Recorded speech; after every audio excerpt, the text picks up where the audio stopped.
नमस्ते। Competitive exams और percentage के सवाल अक्सर इनको देखकर थोड़ी टेंशन हो जाती है ना। लेकिन अब चिंता की कोई बात नहीं। आज हम कुछ ऐसी जबरदस्त ट्रिक्स सीखने वाले हैं जिनके बाद ये सवाल आप चुटकियों में सॉल्व कर लेंगे। क्योंकि सच तो यही है, परसेंटेज के सवाल थोड़े मुश्किल और टाइम कंज्यूमिंग लगते हैं। बिल्कुल, अगर आपको भी ऐसा फील होता है तो आप अकेले नहीं हैं। ये एक बहुत ही कॉमन प्रॉब्लम है। पर अच्छी खबर ये है कि इसका सल्यूशन है। तो चलिए आज इस प्रॉब्लम को हमेशा के लिए आसान बना देते हैं। हम कुछ ऐसी मज़ेदार और पावरफुल ट्रिक्स सीखने वाले हैं जो इन सवालों को देखने का नज़रिया ही बदल देंगी। ठीक है, तो शुरू करते हैं। देखिए, किसी भी शॉर्टकट पर जंप करने से पहले ये समझना जरूरी है कि आखिर ये प्रतिशत है क्या चीज, मतलब इसका एक्चुअल मीनिंग क्या है। देखिए, प्रतिशत इसका मतलब बहुत ही सिंपल है, प्रति 100 यानी पर 100।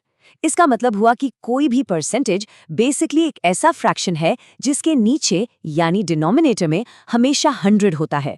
फॉर एग्जाम्पल, जैसे ही हम कहते हैं 10%, इसका मतलब है 10/100, और इसको सिंप्लीफाई करें तो ये बन जाता है 1/10। सिंपल। तो अब जब हमें परसेंटेज का मतलब क्लियर हो गया है, अगला स्टेप क्या है? अगला स्टेप है इनको फ्रैक्शंस में और फ्रैक्शंस को परसेंटेज में बदलना सीखना। और ये स्किल, मैं बता रहा हूं, सारी कैलकुलेशंस की जान है, बहुत जरूरी है। और इसके लिए बस 2 सिंपल से रूल्स हैं, बिल्कुल सिंपल। रूल नंबर 1, जब भी परसेंटेज को फ्रैक्शन में बदलना हो, उस नंबर को 100 से डिवाइड कर दो। जैसे 30% हो गया 30/100, इजी। और रूल नंबर 2, जब फ्रैक्शन को परसेंटेज में बदलना हो तो उल्टा कर दो, यानी 100 से मल्टीप्लाई कर दो। जैसे 2/5 को 100 से मल्टीप्लाई किया तो मिला 40%। बस इतना ही है। अच्छा, अब एक प्रो टिप। स्क्रीन पर एक टेबल दिख रही होगी। मेरी सलाह है कि इसमें जो कॉमन कन्वर्जन्स हैं, जैसे 25% मतलब 1/4, 50% मतलब 1/2 या 75% मतलब 3/4, इनको याद कर लीजिए। सच में एग्जाम में इससे इतना टाइम बचता है कि आप सोच भी नहीं सकते। कैलकुलेशन स्पीड रॉकेट की तरह हो जाएगी। तो अब तैयार हो जाइए असली जादू के लिए। अब हम कुछ ऐसी सॉलिड ट्रिक्स सीखने वाले हैं जो उन ट्रिकी सवालों को भी आसान बना देंगी जहां अक्सर लोग गलती कर बैठते हैं। तो ये है ट्रिक नंबर 1। ये कब काम आती है? जब किसी से गलती से किसी नंबर को x से मल्टीप्लाई करने की जगह y से डिवाइड हो जाए। स्क्रीन पर इसका फॉर्मूला दिया हुआ है जिससे आप आराम से परसेंटेज एरर निकाल सकते हैं। चलिए एग्जाम्पल देखते हैं। मान लीजिए 10 से मल्टीप्लाई करना था, लेकिन गलती से 7 से डिवाइड कर दिया। फॉर्मूला लगाने पर एरर निकल के आता है 98.6%। देखा कितना आसान है।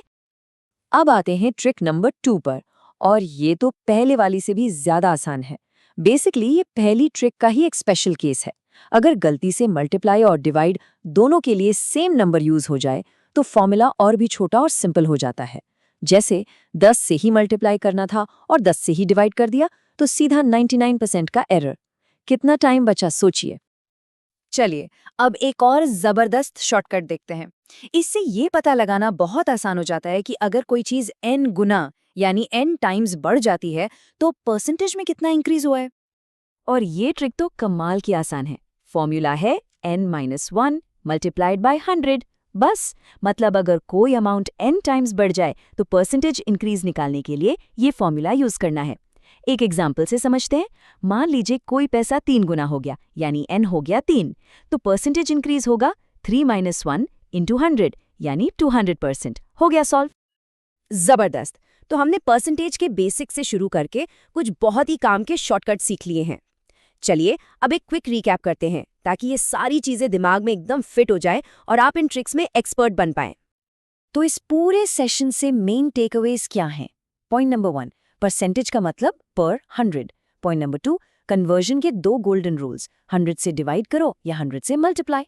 पॉइंट नंबर 3, गुणा भाग की गलती वाले सवालों के लिए एरो कैलकुलेशन ट्रिक्स। और आखिरी पॉइंट, n टाइम्स ग्रोथ के लिए सीधा n-1 इंटू 100 वाला फॉर्मूला। बस ये 4 बातें याद रखिए। तो अब इन पावरफुल ट्रिक्स के साथ अगली चुनौती के लिए तैयार है ना? हमें पूरा यकीन है कि आप बिल्कुल तैयार हैं। बस इनकी प्रैक्टिस करते रहिए और देखिएगा बहुत जल्द परसेंटेज के सवालों में आप एक्सपर्ट बन जाएंगे।